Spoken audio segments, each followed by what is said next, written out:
Spiritual ஜோதிடம் நேரில் அனைவருக்கும் திண்டுக்கல் ஹரியன் சர்மாவின் பணிவான வணக்கம். இப்போ நம்ம 29/3/2025 அதிகாலை 2:30 to 3 மணிக்குள்ள சனி பகவான் கிட்டத்தட்ட 2.5 வருடங்களுக்கு பிறகு கும்பராசியிலிருந்து பயிற்சியாகி மீன ராசிக்கு செல்ல போகிறார்.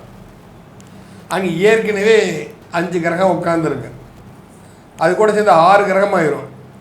இதுக்கு முன்னாடி இந்த 6 கிரக சந்திப்பை பற்றி நம்ம 2019 நம்ம பல விஷயங்கள் எல்லாம் பேசியிருக்கிறோம். இப்போது இது போன்ற சூழ்நிலையில் இந்த சனிப்பெயர்ச்சி சஞ்சாரத்தினால் என்னென்ன நடக்கும், எந்தெந்த ராசிக்காரர்களுக்கு நன்மை தீமைகள் எப்படியெல்லாம் இருக்குங்கிறத பற்றி என் கூட கலந்துரையாடல் பண்ணுறதுக்கு கரூர் ஆஸ்ட்ரோ மணிமேகலை அவர்களும் பரமத்திவேலூர் திரு சந்திரன் அவர்களும் ஈரோடு திருமதி கனிமொழி அவர்களும் கரூர் திருமதி சந்திரா வரதராஜ் அவர்களும் வந்திருக்காங்க. எல்லாருமே ஜோதிட வல்லுநர்கள். அவங்கெல்லாம் தங்களோட அபிப்பிராயங்களை உங்களுக்கு எல்லாருமே உங்க கூட பகிர்ந்துப்பாங்க. பொதுவாகவே இந்த கிரக பயிற்சினாலே பல விஷயங்கள் வெளிவருதுங்கனால தயவுசெய்து எந்த மக்களுமே எதை பற்றியும் பயப்பட வேண்டியதோ கலவரப்பட வேண்டிய அவசியங்கள்லாம் எதுவும் கிடையாது. இது ஒரு எச்சரிக்கை உணர்வு தான் நாங்கள்லாம் பண்ணுறது. அதில் சொல்ல விஷயங்கள் என்ன அப்படின்னா, நல்லது நடக்குது ஒரு பக்கம் இருக்கட்டும், ஏதாவது ஒரு பாதிப்புன்னு இருந்தால் அந்த பாதிப்புல நம்ம எப்படி தப்பிச்சுக்கலாங்கிறதுக்கு எல்லாருமே பரிகாரம் சொல்லுவாங்க. எல்லாருமே ஜோதிடர்கள் எல்லாரும் நல்ல பரிகாரங்கள்லாம் சொல்லுவாங்க. இப்போ இந்த சூழ்நிலையில் சனி பகவான் மீனத்தில் இருந்துக்கிட்டு, அதுவும் குருவோட வீடு, குருவோடைய நட்சத்திரம் பூரட்டாதி 4ஆம் பாதம், அதில் இருந்துக்கிட்டு அந்த நட்சத்திராதிபதி ராசியாதிபதி ஆகிய குருவை சனி பகவான் 3ஆம் பார்வையாக பார்க்குறாரு. கூட இருந்த ராகு 11ஆம் பார்வையாக பார்க்குறாரு. இதை பற்றி ஏற்கனவே சில வீடியோவில் நம்ம சொல்லியிருக்கிறோம். இருந்தாலும் ஒரு முறை ஞாபகப்படுத்துவது சரியாக இருக்கும்னு நினைக்கிறோம். அப்போ அவங்க இருக்கிறது பூரா கடல் ராசி. ஆனால் அந்த ராசியின் அதிபதியான குரு இருக்கிறது நில ராசி. இந்த நில ராசியில் இருக்கக்கூடிய குரு பகவானை ராகுவும் சனி பகவானும் சேர்ந்து பார்ப்பதால் கடல் சீற்றம் வருமா, இல்லை நிலநடுக்கம் வருமாங்கிற ஒரு 2 தன்மை இருக்கு. என்ன வேணாலும் நடக்கலாம். நாம் எச்சரிக்கையோட இருக்கிறதா நல்லது. அதுக்கு இறை வழிபாடுகள் எவ்வளோ இருக்குது, அது நம்ம பதிவுகளை நம்ம பார்ப்போம். இப்போ அந்த சனி பகவானும் ராகு பகவானும் சேர்ந்துக்கிட்டு அதை மாத்திரம் பார்க்கல, 2ம் 7ஆம் பார்வையாக கன்னிராசியை அவர் பார்க்குறார். அதே சமயத்தில் சனி பகவானுக்கு 10ஆம் பார்வை ஒன்று உண்டு. அது ஒரு தனித்தன்மை. இங்கே 2 இடத்த இவங்க 2 பேரும் சேர்ந்து பார்க்கக்கூடிய ஒரு தன்மை இருக்குது. நிலராசியை பார்க்குறாங்க, குருவை பார்க்குறாங்க, 7ஆம் இடத்தில் கேதுவை பார்க்கிறார்கள். அந்த ராசிக்கு 7ஆம் இடம், மீன ராசிக்கு 7ஆம் இடத்தை. அது கிட்டப்ப மகர லக்னத்தை அந்த நிகழ்வு நடக்குது. அது மகர லக்னத்து பாக்கியஸ்தானம். கன்னி ராசி மகர லக்னத்து பாக்கியஸ்தானம். அப்போ இதனால் இந்த ராசிக்காரர்களுக்கு ஏற்படக்கூடிய விளைவுகளை பற்றி நாம் எல்லாரும் இங்கே நம்ம பகிர்ந்தளிக்க போகிறோம். முதல்ல நிலநடுக்கம் வர்றதுக்கு சந்தர்ப்பங்கள் இருக்கிறது. கடல் சீற்றங்களும் வரலாம். மழை, அதீத மழை, காலம் தவறிய மழை பெய்வதனாலும் சில பாதிப்புகள் ஒரு சந்தர்ப்பங்கள்லாம் இருக்கிறது. இது போன்ற சூழ்நிலைகளில் இந்த குரு பயிற்சி மே மாதம் 14ஆம் தேதி நடக்குது. கிட்டத்தட்ட ஒரு 48 நாள் இந்த தன்மை இருந்துகிட்டே இருக்கும். சனி ராகுடைய பார்வை குருவுக்கும் ரிஷபத்திற்கும் கன்னிக்கும் இருக்கும். இப்படிப்பட்ட தன்மையில நம்ம என்னன்னா, எங்கேயுமே சனி பார்வை, சனியோட பார்வை எப்படிங்கிறது நான் சொல்ல வேண்டிய அவசியம் எல்லாத்துக்கும் தெரிஞ்ச விஷயம் தான். அப்ப ராகுவோட சேர்ந்து பார்க்கும்போது ஒரு விஷத்தன்மை இருக்கத்தான் செய்யும். தொற்று நோய்கள் பரவுவதற்கு சந்தர்ப்பங்கள் இருக்கு. ஏற்கனவே நம்ம கொரோனா பற்றி எல்லாம் 2019 நம்ம பேசியிருந்தோம். தொற்று நோய்கள் வருவதற்கு சந்தர்ப்பங்கள் இருக்குது. தேவையற்ற மழையினால், நீர் தேங்குவதனால், கொசுக்களின் தொல்லையினால பல நோய்கள் பரவுவதற்கு சாத்தியக்கூறுகள் இருக்கின்றன. ராசியாதிபதி குருவை இவங்க 2 பேரும் பார்க்கணும்னா, குருங்கிறது போதிக்கும் தன்மைன்னு சொல்லுவோம். மத போதகர்கள், மதத்தின் பெயரால் வியாபாரம் செய்பவர்கள், தன்மையை மாற்றி பேசக்கூடிய எங்களை போன்ற ஜோதிடர்கள், ஆசிரியர் பணி செய்பவர்கள், இவர்களுக்கு எல்லாமே கண்டிப்பாக பாதிப்புகள் இருக்கும். பொதுமக்கள் அதிகமாக கடனை நாடி செல்வார்கள். ஏன்னா காலபுருஷனுக்கு 6ஆம் இடம் கன்னிராசி.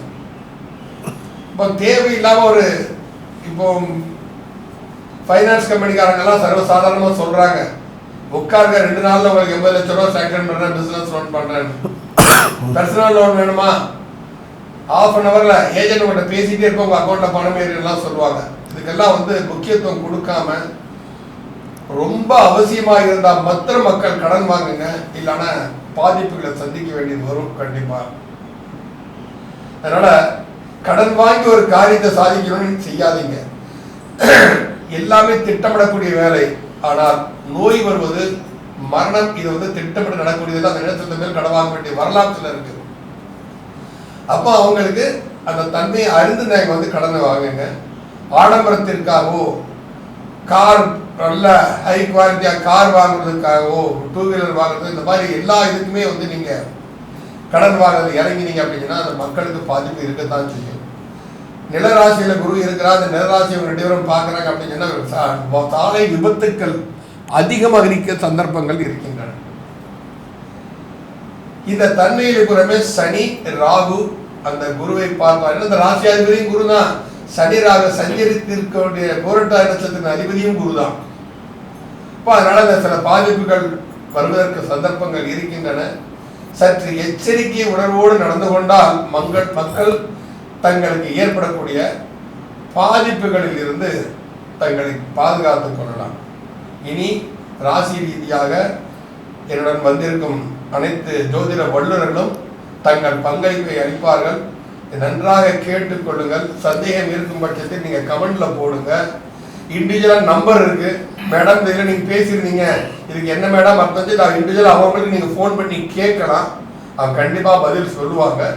நாம் தொடங்குறோம். மீனராசினார்களே, 7 நாட்டு சனியிலிருந்து விடுபடல. இதுல ஜென்மச்சனி வேற வந்துருச்சு. என்னத்த செய்ய, கடல்ல போய் முங்கினா அலைகள் கரையில் தூக்கி போட்டு விட்டுருது. முடியல, திணறக்கூடிய ஒரு காலகட்டம். அதுல என்ன அன்னைக்கு என்ன நிறைய கிரகங்கள் உட்கார்ந்துருக்கு. தண்ணியில கண்டோம்னு சொல்லுவாங்க இல்லையா, அந்த கதை தான். தண்ணியில கண்டோம்னு பார்த்து, மழை தண்ணியில போகும்போது பார்த்து எச்சரிக்கையோட போங்க. வயறுகிற அந்து கிடந்துச்சுன்னா ஷாக் அடிச்சிடும். அதனால மழை காலத்தை சொட்டு எச்சரிக்கையுடன் பயணிப்பதை மீனராசிக்காரருக்கு நன்மை தரும். போதாம் வரைக்கும் அந்த ராசியாதிபதி குரு வேற முயற்சி ஸ்தானத்திலிருந்து மாறி அர்த்தாசம குருவா போறாரு. கையில் உள்ள கையிருப்பு கரையதற்கு உண்டான சாத்தியக்குறள் இருக்குன்னா இருக்கிறதுலயே சற்று கொஞ்சம் அதிகமான பாதிப்புன்னு சொன்னா அந்த மீனராசி தான் நம்ம சொல்ல முடியும். அப்படியோட தன்மையில தான் இருக்குது. எச்சரிக்கையோடு செயல்பட வேண்டிய தன்மையில் மீனராசிக்காரர்கள் இருக்கிறார்கள். ஏற்கனவே பட்டுட்டு இருக்கோம். இது வரைக்கும் ஒருத்தன் கம்பார் அடிச்சாலே இப்போ அருவாளால் அடிப்பான். அந்த மாதிரி தன்மைகள் தான் உங்க மீனராசிக்காரர்களுடைய நிலைமை இப்போ போயிட்டு இருக்கு. இது பயமுறுத்துற விஷயம் இல்லை. ஆன்மீக வழிபாடுகள் உங்களை தெளிவை அடைய செய்யும். ஏன்னா நீங்க ஏற்கனவே உங்க ராசியாதிபதியே குருங்கிறதே ஒரு இறைத்தன்மை கொண்ட விஷயம்தான். கடல் கடந்து பயணம் செய்வர்கள் சற்று எச்சரிக்கையோடு இருப்பது சால சேர்ந்தது. இருந்தாலும் நம்ம சக ஜோதிடர்கள் என்ன சொல்றாங்கன்னு பார்க்கலாம். மணிமேகலை மேடம், இப்ப 7 நாடு சனியில ஏற்கனவே பாதிப்பு அந்த குரு பகவான் ஜென்மச்சனியில் வேற அந்த மீனராசிக்காரர்கள். இதனால மீனராசிக்காரர்கள் எப்படி நன்மை தீமைகளை கொஞ்சம் உங்க நல்வாழ்கால மக்களை சந்தோஷப்படும். நல்வாக்கு சொல்றதுக்கு நான் ரெடிங்கய்யா, ஆனா கொடுக்கறதுக்கு சனி ரெடியா இருக்கணும் இல்லைங்கய்யா. அதாவது ஏற்கனவே மீன ராசியில் நம்ம பொதுவாக ஜோதிடத்தில் ஒரு ரூல் இருக்குதுங்கய்யா. மீனத்தில் எந்த கிரகம் இருக்குதோ அந்த காரக உறவு எப்போவுமே துக்கப்பட்டுக்கிட்டு கண்ணீர் விட்டுக்கிட்டே இருக்குங்கிறது தான் அதனுடைய. அதாவது இந்த தண்ணிக்குள்ளே மீன் அழுதா கரையில் இருக்கிறவங்களுக்கு தெரியாதும்பாங்க. அந்த மாதிரி அவங்களுடைய துக்கத்தை தனக்குள்ளேயே அடக்கி கொண்டுட்டு போயிட்டு இருக்கிறது மீன லக்னத்துக்கு உண்டான ராசிக்கு உண்டான ஸ்பெஷாலிட்டி. அப்படி இருக்கும்போது இப்போ ஜென்மச்சனி வேற போகுது, சந்திரன் மேலே சனி போகுது, கேட்கவா வேணும். அப்போது இந்த துக்கமும் துயரமும் எக்கச்சக்கங்கய்யா. அதெல்லாம் ஒன்று ஓனா ஒன்று வண்டியில் டிப்போ கணக்கில் வந்துட்டு இருந்துருக்குங்கய்யா மீன ராசிக்கு. சூப்பர் ஃபாஸ்ட் எக்ஸ்பிரஸ் மாதிரி ஆமாம், வந்து எக்ஸ்பிரஸில் இது சூப்பர் ஃபாஸ்ட் எக்ஸ்பிரஸ் மாதிரி வந்துட்டு இருக்குங்கய்யா. இப்போது ஜென்மத்துக்கு வேற போகுது அப்படிங்கும்போது இவங்க ரொம்ப ஒரு இப்போ நீங்கள் பாஸ்போர்ட்டுக்கு இது எடுத்து வெளிநாடு போகிற மாதிரி இருந்தால் தாராளமாக போயிடலாம் இங்கே இருக்கிறத விட.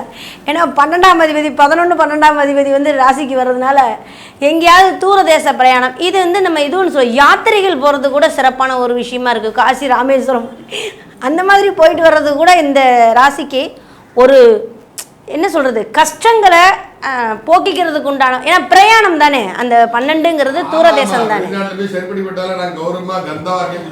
இங்கே தெரியாது இல்லைங்கய்யா, அது ஒரு விஷயம். அப்போ பாஸ்போர்ட் விசா தடையாகிறவங்களுக்குலாம், ஏன்னா 7ஆம் இடத்தை பார்க்குதுங்க இல்லையா, 12ல் உட்காந்து 7ஆம் இடத்தை பார்க்குது.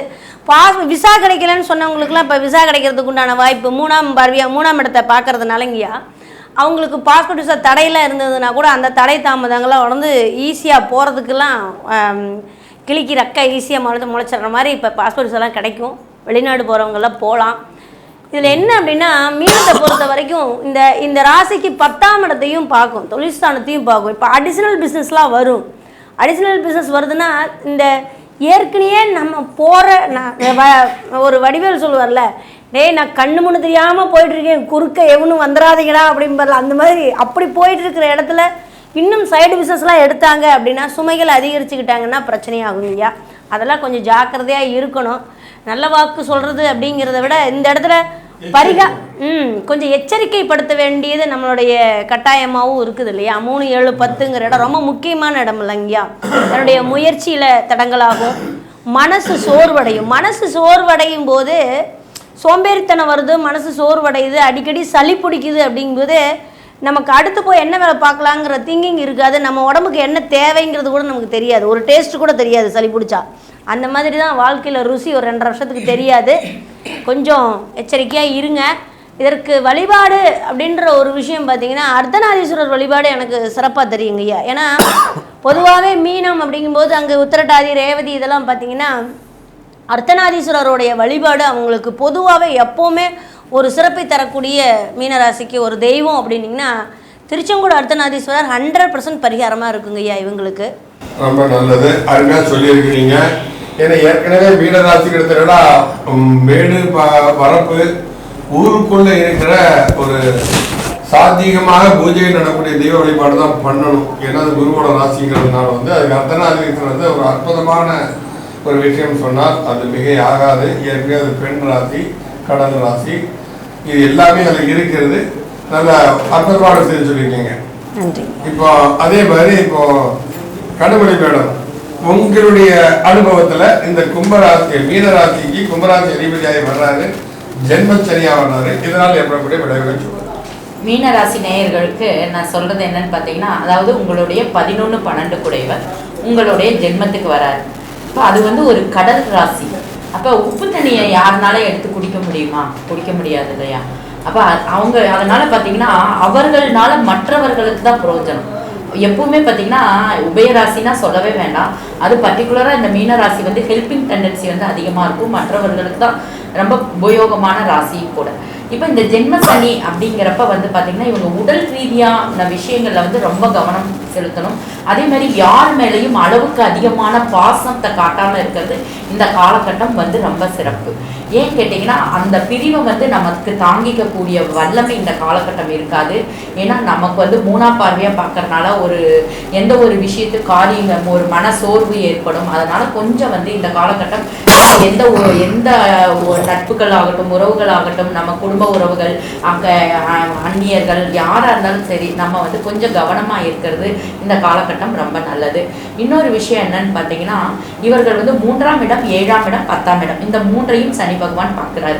அப்போ 3ஆம் இடத்தை பார்க்குறாரு அப்படிங்கிறப்ப முயற்சி ஸ்தானம் எடுத்துக்கலாம், சகோதர ஸ்தானம் எடுத்துக்கலாம். இப்போ இந்த சகோதர வழி உறவுகள்னால இவர்களுக்கு கொஞ்சம் பண விஷயத்துல கொஞ்சம் கவனமாக இருக்கணும். ஏன்னா சகோதர உறவுகளுக்கு பணம் ஹெல்ப் பண்ணக்கூடிய சூழ்நிலைக்கு இவர்கள் தள்ளப்படுவார்கள். அதனால பார்த்தீங்கன்னா இவங்க கண்டிப்பாக அந்த உதவியை செஞ்சுதான் ஆகணும் அப்படிங்கிற நிலைமைக்கு தள்ளப்படுவாங்க. அதே மாதிரி பார்த்தீங்கன்னா கலைத்துறையில் உள்ளவங்க இந்த காலகட்டம், அதுவும் சோசியல் மீடியாவில் இருக்கவங்க ரொம்ப கவனமாக இருக்கணும். தேவையானத பிரச்சனைகளும் கெட்ட பெயர்களும் வருவதற்கு வாய்ப்புகள் இருக்குது. ரொம்ப எச்சரிக்கையாக இருக்கணும். அதே மாதிரி 7ஆம் இடத்தை பார்க்குது அப்படிங்கிறப்ப பார்த்தீங்கன்னா இந்த காலகட்டம் அதாவது புதனோட வீடு, கன்னியோட வீடு அப்படிங்கிறப்ப பார்த்தீங்கன்னா இது வந்து ஒரு வியாபார நோக்கத்தோட உள்ள வீடு அப்படிங்கிறத சொல்லலாம். அப்போ இவங்களுக்கு வியாபார ரீதியாவோ இல்லை பார்ட்னர்ஷிப்பாவோ இல்லை குடும்ப உறவுகள் மூலமாகவோ இல்லை பங்காளிகள் உறவுகளாகவோ இவங்க இவ்வளோ பண்ணுவாங்களா அப்படின்னு நம்ம எதிர்பார்த்துட்டு இருக்க மாட்டோம். அவங்க வந்து இவங்க மேலே கோர்ட்டு கேஸோ வம்போ வழக்கோ போடுறதுக்கெல்லாம் வாய்ப்புகள் இருக்குது. அந்த மாதிரி காலகட்டத்தில் இவங்க எச்சரிக்கையாக இருக்கணும். அதே மாதிரி மாமியார் கர்மம் செய்யக்கூடிய வாய்ப்புகள் இருக்குது அந்த காலகட்டத்தை. அதனால் அதுவும் நம்ம ஒன்றும் தவிர்க்க முடியாது. அந்த மாதிரி இருக்கவங்களுக்கு நம்மளால ஒரு கடைசி காலத்தில் நம்மளால என்ன உதவி செய்ய முடியுமோ அதை செய்யறதுக்காக தான் நான் இந்த விஷயத்த சொல்கிறேன். அடுத்து பார்த்தீங்கன்னா இந்த 10ஆம் இடம் பார்க்குது. 10ஆம் இடம் காலபுருஷனுக்கு 9. அப்போ இது வரைக்கும் பரம்பரை தொழில் செஞ்சுட்டு இருந்தாங்க பாருங்க, அதாவது தந்தை வழி மூலம் தொழில் செஞ்சுட்டு இருந்தவங்களுக்கு இந்த காலகட்டம் வந்து ஒரு மிகப்பெரிய லாபத்தை தரக்கூடிய அமைப்பாக இருக்கும். இவர்கள் வழிபாடு என்ன அப்படிங்கிறது பார்த்தீங்கன்னா இவர்கள் வந்து கோயில் குடமுழக்கு அந்த மாதிரி விஷயங்களை கலந்துக்கிறதும் கும்பாபிஷேகத்தில் கலந்துக்கிறதும் அந்த கும்பாபிஷேகத்துக்கு இவர்கள்னால என்ன, அதாவது அபிஷேக பொருள்களோ ஏதோ ஒன்று இல்லை விளக்கேற்றி வைக்கிறது, விளக்கேற்றி வழிபாடு செய்கிறது, இந்த மாதிரி விஷயங்கள்லாம் வழிபாடு செய்கிறது வந்து இவங்களுக்கு மிகுந்த சிறப்பை கொடுக்கும். அதே மாதிரி பார்த்தீங்கன்னா இவங்க விநாயகர் வழிபாடு தான் இவங்களுக்கு இந்த காலகட்டம் மிகுந்த நல்லது. அதாவது இவங்க சங்கடகர சதுர்த்தி விளைய இல்லை பக்கத்தில் இவங்க வீட்டு பக்கத்தில் இருக்கிற விநாயகர் கோயில் இல்லை பிள்ளையார்பட்டி விநாயகர் வழிபாடு செய்கிறது, இது எல்லாமே வந்து இவங்களுக்கு மிகுந்த சிறப்பை கொடுக்கும். தடைகள்லேருந்து நிறைய விஷயங்களை வந்து தடைகளை தாண்டி தகர்த்தெறிஞ்சு இவர்கள் வருவாங்க. இவங்க இந்த காலகட்டம் பார்த்தீங்கன்னா என்ன, இவங்களை எல்லாம் கேட்டோம்னா என்ன தருவான்னு சொல்லுவாங்க, என்னங்க பண்ணுறது, உப்பு விற்க போன மழை பெய்யுது, மாவு விற்க போன காத்தடிக்குது அப்படிங்கிற நிலைமை தான் இந்த மீனராசிக்காரர்கள் இருக்கும். இதில் இருந்தெல்லாம் அவங்களுடைய எல்லா விஷயங்களும் மேலே எழுந்து வெற்றி பாதையை நோக்கி பயணம் செய்யணும் அப்படின்னா இவர்கள் ஒவ்வொன்றும் விநாயகர் வழிபாடு செஞ்சுட்டு இவங்க காரியங்களை செஞ்சா மிக சிறப்பான வெற்றி இவங்களுக்கு கிடைக்குங்கிறத நான் சொல்லிக்கிறேன். அருமை மீனராசிக்காரர்களே, ஆறுதலான விஷயங்களை திருமதி கனிமொழி மேடம் எல்லாம் சொல்லியிருக்கிறாங்க. ஏன்னா சனி இருக்க பெருக்கும் பார்க்க கெடுக்கும்னு சொல்லுவாங்க. அப்போ சனி இருக்கிற இடத்தை பெருக்கும் அப்படிங்கும்போது வந்து தன் இடத்தை வந்து அது எந்த தன்மையோடு நீங்கள் இருக்கிறீங்களோ அது தன்மைக்கு தான் உங்களுக்கு பெருக்கும். அடுத்தது சந்திரன் அவர்கள், பரமத்தியோட சந்திரன் அவர்கள் உங்கள் அபிப்பிராயத்தை சொல்லுங்கள். வணக்கங்க ஐயா. சொந்த ராசி வேற மீனராசி வந்து மற்றவர்களை வாழ வைக்கக்கூடிய ஒரு ராசி. ஏன்னா மற்றவர்களுக்கு உபதேசம் செய்யக்கூடிய ராசி. உபதேசம்னா தேவையில்ல நல்ல வார்த்தைகளை சொல்லி ஒழுங்குபடுத்தக்கூடிய ராசி இந்த மீனராசி தாங்க. அதாவது இந்த மீனராசியில் பிறக்கிறவங்களுக்கும் சரி மீனராசியில் இருக்கிறவங்களும் சரி அந்த சனி பகவான் வந்து இப்போ லாபாதிபதி விரையாதிபதி அந்த ராசிக்கு வந்துட்டார். இப்போ வந்து ஜென்ம 7 ஏற்கனவே விரயம்லாம் ஆயிடுச்சுங்க. இப்போ அவருக்கு ஜென்ம 7 வந்துருச்சுங்க. அப்போ மீனராசிக்காரங்க இந்த 7 சனி எதாவது பாதிப்பை கொடுக்குமா என்று உங்களோட கேள்வியெலாம் தெரியுதுங்க. அப்போ எந்த மாதிரி ஒரு பாதிப்பை கொடுக்கும் அப்படின்னு பார்த்தா, ஏன்னா கழுவுற மீன்லேயே நழுவுற மீனராசிக்காரங்க அறிவுள்ளவங்க, அறிவு சார்ந்து எந்த நிலைப்பாடு செய்வாங்க, தன் புத்தியை கொண்டு செயல்படுத்துவாங்க, எல்லாருமே சக்தியை கொண்டு செயல்படுத்துவாங்க. எனக்கு ஆமாம் இல்லைங்க, அவங்கவுங்க புத்தியை கொண்டு மீனராசிக்கு செயல்படுவாங்க. சில பேர் என்னென்னா எனக்கு பணம் இருக்குது, எனக்கு எல்லாம் நான் பார்த்துருவேன் அப்படின்னு சொல்லி சில பேர் செய்வாங்க. ஆனால் குரு வந்து தன் நிலையை உணர்ந்து பிறர் நிலையை உணர்ந்து அந்த நேரத்தில் எதை செய்யணும் எதை செய்யக்கூடாது என்று போதிக்கக்கூடியவர் மீனராசி. இப்போ அந்த இடத்துக்கு இன்னும் நீ அமைதியாக இருன்னு சொல்லக்கூடிய இடத்துக்கு சனி பகவான் அமைதிப்படுத்துகிறார் அந்த ராசியை. அதாவது குருவை போய் சனி பார்க்கும்போது அவரோட போதனைகள் இன்னும் கம்மியாக பண்ணுங்கள், அதிகம் பண்ணாதீங்க, தேவையில்லாத நீங்கள் போய் சொன்னீங்கனாலும் உங்களுக்கு பிரச்சனையை கொடுத்துரும் அப்படிங்கிற தன்மையை இப்போ அவருக்கு உணர்த்துறாரு. சனி பகவான் போய் மீனராசிக்கு அமரும் போதே குருவுக்கு பிரச்சனை, அந்த ராசிக்காரங்க பிரச்சனை. அப்போ இந்த பிரச்சனையிலேருந்து இவங்க வருவாங்க, மீண்டு வர்றதுக்கு சக்தி உண்டா? ஒரு படத்தில் கூட ஒரு பாட்டு வருங்க. அந்த பாட்டு என்னென்னா, கடலில் எழும்புற அலைகளை கேளடி ஓமானே, மீனவர் படுகின்ற அவதியை கூடிடுமோ மானே, கடல் தண்ணி கரிக்குது காரணம் இருக்குது ஓமானே, உடல் விட்ட வேர்வைகள் கடலில் கலக்குது, அதனால் அந்த பாதிப்பு கொடுக்குது, கடல் தண்ணி கற்கிது, அந்த நிலையை அது கொடுக்குது. அதாவது மீனராசிக்காரர்களுக்கு எவ்வளோ பாதிப்பு வந்தாலும் அதுலேருந்து மற்றவர்களுக்கு அவங்களுக்கு பாதிப்பு கொடுக்க மாட்டாங்க.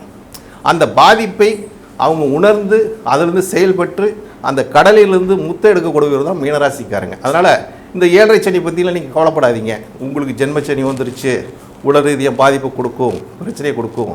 ஏன்னா மீனராசிக்காரங்களுக்கு ஒரு விஷயத்துக்கு பல நேரம் ஆராய்ச்சி பண்ணக்கூடியவர்கள், பல நிலையை உணர்ந்து செயல்படக்கூடியவர்கள் மீனராசிக்காரங்க. அதனால் உங்கள் ராசியிலும் இந்த சனி பகவான் பார்வை பாருங்கள், தன்னோட முயற்சி ஸ்தானத்தை பார்க்குறாரு, 3ஆம் இடத்தை பார்க்குறாரு. அப்போ 3ஆம் இடம் என்ன, உங்கள் முயற்சியை ஒரு டைமுக்கு 4 டைம் 5 டைம் பண்ணுங்க. அந்த இடம் என்னங்க, அந்த இடத்த வந்து இப்போ குரு பகவானோட சஞ்சாரம் செய்கிறார். அப்போ சனி வந்து குருவை பார்க்குறாரு. அப்போ பொருளாதார நிலை, அதாவது பணம், குரு என்றால் பண விஷயத்தில் கையாளுவது மிக கவனத்தோடு செயல்படுங்க. அப்போ தான் உங்களுக்கு வேறு எந்த பிரச்சனையும் நீங்கள் தப்பிச்சுக்கலாம். அடுத்து அந்த சனி பகவானோட பார்வை எங்கே போகிறது, உங்களோட பாதக ஸ்தானத்தை பார்க்குது, 7ஆம் இடம். அப்போ உங்களுக்கு நண்பர்களால் பாதகம்லாம் இந்த காலகட்டத்தில் வராதுங்க. கண்டிப்பாக 100% வராதுங்க. பாதகத்தை சனி பகவான் பார்க்குறாரு. அப்போ நீங்கள் வந்து நண்பர்களால் பாதகத்தில் கூட்டு பிஸ்னஸ் தாராளமாக செய்யலாம் இந்த காலகட்டத்தில். அதனால் உங்களுக்கு பாதிப்பு வராது. ஏன்னா பாதக ஸ்தானம் சனி பகவான் பாதகம் கிடக்கு. அதே மாதிரி தொழில் ஸ்தானத்தை சனி பகவான் பார்க்குறாரு. மீனராசிக்காரங்க இந்த காலகட்டத்தில் தொழிலில் உங்களோட கவனத்தை முழு மூச்சாக செஞ்சீங்கன்னா தொழிலில் லாபத்தை இரட்டிப்பாக தன்மையாக்கக்கூடிய தன்மை உண்டு. வேறு எதாவது அதிர்ஷ்டத்துக்கு இது நம்பிடாதீங்க, லாபம் வந்துடும்னு அதில் கிடைக்காதுங்க. தொழில் கவனத்தை செலுத்தினா மீனராசிக்காரங்களுக்கு ஆரோக்கியமான வாழ்க்கையும் தனக்கு உண்டாகும். ரொம்ப அருமையாக சொன்னீங்க. எந்த மாதிரி நடந்துக்கணும்ட்டு அற்புதமான விஷயங்கள் தான் ஆலய வழிபாடு கண்டு. பொதுவாகவே மீனராசிக்காரங்களாம் என்ன செய்யணும்னா, எங்கே கோவிலில் விசேஷம் நடந்தாலும் விழா நடந்தாலும் தண்ணீர் பந்தல் அமைத்து நீர்மோர் நீங்கள் தருவது, பயணத்தை சென்று கொண்டிருக்கும் யாத்ரீகர்களுக்கு தண்ணீர் பாட்டில் வாங்கி கொடுக்குறது, இதெல்லாம் வந்து ரொம்ப ஒரு அற்புதமான ஒரு விஷயம். ரொம்ப அருமையாக சொன்னாங்க. எல்லாருமே வந்து எல்லா ராசிகளுக்குமே பொதுவாக வந்து பாதிப்புகள் இருந்தாலும் அந்த பாதிப்பிலிருந்து வெளிவருவது எப்படி அப்படிங்கிற விஷயத்தை எல்லாருமே சொல்லியிருக்கிறாங்க. ஏன்னா இங்கே ஒவ்வொருத்தரும் ஒவ்வொரு மாதிரி பரிகாரம் சொல்கிறாங்களேன்னு எண்ணி நினைக்கக்கூடாது. ஏன்னா அவங்களுக்கு ஒரு தனிப்பட்ட அனுபவங்கிறது உண்டு. அம்மா வடிக்கிறாங்க சாதம், 4 குழந்தைகள் உட்காந்து சாப்பிட்றாங்க. ஒருத்தர் வந்து அதில் உப்பு அதிகமாங்க, ஒருத்தர் உப்பே காணாதுப்பாங்க, ஒருத்தர் காரம்பாங்க, ஒருத்தர் காரம் இல்லையாங்க. அது அற்புதமான டேஸ்டாக இருக்கும்பாங்க. ஏன்னா அது அவங்கவுங்க தனிப்பட்ட அனுபவம். அதை போட்டுதான் அந்த ஜோதிடர்களுக்கும் வந்து அவங்கவுங்க அனுபவத்தை தான் வந்து ஒரு பிராய்ச்சி, இந்த மாதிரி நான் பிராய்ச்சி செஞ்சேன், இந்த கோயிலுக்கு நான் போனேன், எனக்கு இந்த காரியம் எனக்கு வெற்றியை தந்தது, நீங்களும் பயன்படுத்துங்க அப்படின்னு அவங்க தங்கள் அனுபவத்தை சொல்லும்போது அது மாறுபட்ட பரிகாரங்கள் வரத்தான் செய்யும். இதெல்லாம் வந்து நம்ம வந்து ஜோதிக்கிறதுக்கு ஒன்றும் இல்லை. அதனால தான் 4 பேர் சேர்ந்து அவங்க மனசில் என்ன பரிகாரம் படுது, என்ன சொல்லணும் அப்போ அவங்களுக்கு தோணுது, அது மூலம் ஒருத்தருக்கு நல்லது நடக்கும். அந்த நல்லது நடக்கணுங்கிற எண்ணத்தில் தான் வந்து இப்போ நம்ம வந்து எல்லாரும் பற்றி பேசணும். அற்புதமான விஷயம்தான். மீனராசி இப்போ நம்ம சனி பகவானுடைய பயிற்சிங்கிறது வந்து கிட்டத்தட்ட எல்லா ராசிகளுக்குமே பெரிய பாதிப்புன்னு சொல்லி எந்த ராசிக்குமே சொல்லலை. ஒரு சில ராசிகளுக்கு நம்ம சொல்லியிருந்தாலும் மற்றபடி இந்த சனி பயிற்சிங்கிறது வந்து அவன் கடல் ராசியில் செல்வதால் நீங்கள் எல்லாருமே ஆன்மீக சிந்தனையோடு செயல்பட்டால் உங்களுக்கு பல விஷயங்கள் மோட்சம் கிடைக்கும். மோட்சம் என்றால் இறப்பு என்று எண்ணக்கூடாது. மோட்சம் என்றால் கடலிலிருந்து மோட்சம், நோயிலிருந்து மோட்சம், பிரச்சனையிலிருந்து மோட்சம், பந்துக்களின் தன்மையிலிருந்து கொஞ்சம் முக்தி, இது மாதிரி விஷயங்கள்லாம் இருக்கு. ஆனால் எல்லாமே நிவர்த்தியாய் நேர்மையான ஒரு சீரான வாழ்க்கை வாழ்வதற்கு சனி பகவான் இந்த ஜென்ம கர்மகாரகன் பரிபூர்ணமாக துணை புரிகிறான் என்பதை சொல்லிக்கொண்டு இந்த வீடியோவை நாங்கள் நிறைவு செய்கிறோம். மீண்டும் ஒரு நல்ல பதிவில் உங்களை சந்திப்பதில் நாங்கள் பெருமை சொல்கிறோம். நன்றி, வணக்கம்.